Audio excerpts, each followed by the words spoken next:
For those of you who do not know who I am Gina Bernice's oldest grandchild, Stacey. I would like to share with you through my eyes what a wonderful man Gene Claudin truly was. I have so many beautiful memories of my grandpa, so I will start with a few of my favorites. Well, when I was real little, I remember big hugs and lots of wet kisses on my cheek. His mustache a little scratchy, but I loved getting them all the same. As I got a little older, he used to let me help him with projects he was doing around the house. I fondly remember a shovel in my hand and digging out a hole for the new basement he was putting in his home. I was only 7 or 8 years old at the time, but have clear memory of that. He put the whole family to work on that basement. We all loved helping him as he had always done so much for us. Holidays were great memories for me as a kid. There was always a big family party at my grandparents' house. Christmas and Easter were always my favorites. My grandparents made Christmas a magical event every year. Easter egg hunts were amazing, and Grandpa just loved to help us find the eggs. As I grew into a teenager, I wasn't the greatest. Rebellious is a good word to describe how I was at that time. My grandparents allowed me to live with them when it seemed I couldn't be handled by my own parents. My grandpa drove me to ICC in East Peoria 5 days a week for 6 weeks so I could take the GED class. He also enjoyed helping me study for that exam. Just for me, that's how much family mattered to my grandpa. Grandpa treated every one of his children and grandchildren as individuals. When he addressed you, he was talking just to you and about you. He knew everything about each and every one of us and always wanted to know if we were doing okay. I have another memory of living with them. I had done something that really had upset my grandpa. He, of course, wanted to talk to me about it. He stood at my bedroom door, and tears flooded his face. He told me that he was worried for my life and expressed how much he had loved me. Not too many people saw Grandpa cry, and I was very sad that I had upset him. But again, this just shows how much he loved his family and truly put the ones he loved first.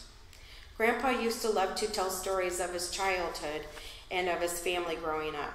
His stories were beautiful memories, and he always loved Grandpa used to love to tell stories of his childhood and of his family growing up. His stories were beautiful memories, and he always had such a smile on his face when telling them. He had a great smile.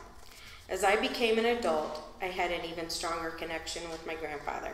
Our talks became more about life and how much he cherished it and us. He took nothing for granted in his final years. He also never missed a family event, holidays, cookouts, birthdays, Grandparents' Day. You get the picture. He wouldn't miss it for the world. I can't express enough to you what my grandpa meant to this family and to me personally. He taught me valuable lessons. He taught me how important it is to always do the right thing, and that if you did, the outcome would be well worth it. He taught me to help others, and that my needs don't come first. I learned the importance of family, but most importantly, he taught me to always put God first. I am so thankful to have had this man for my grandfather. I am truly blessed to have had him for 42 years of my life.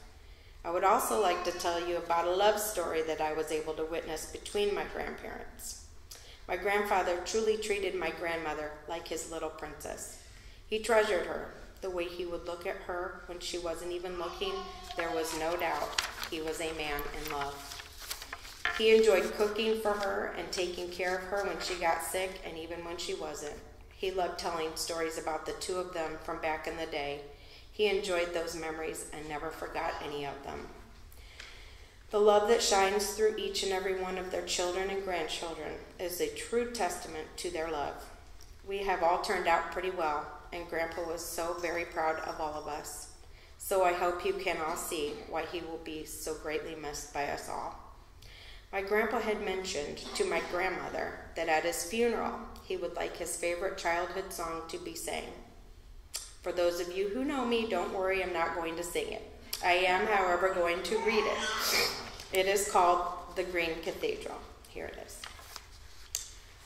I know a green cathedral, a hallowed for a shrine, where trees in love join hands above to arch your prayers and mine.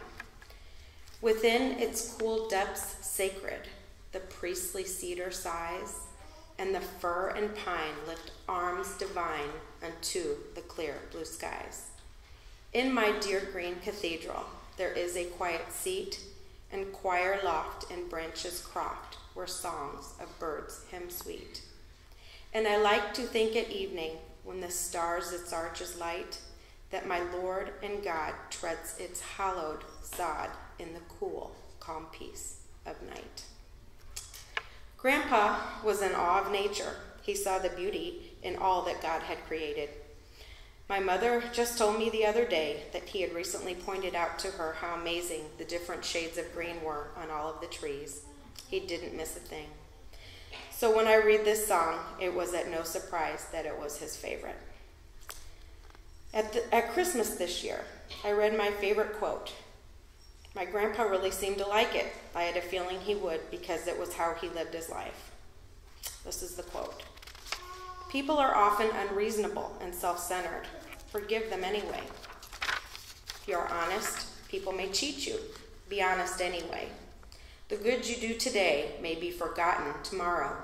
Do good anyway. Give the world the best you have, and it may never be enough. Give your best anyway. For you see, in the end, it is between you and God. It never was between you and them anyway. Thank you.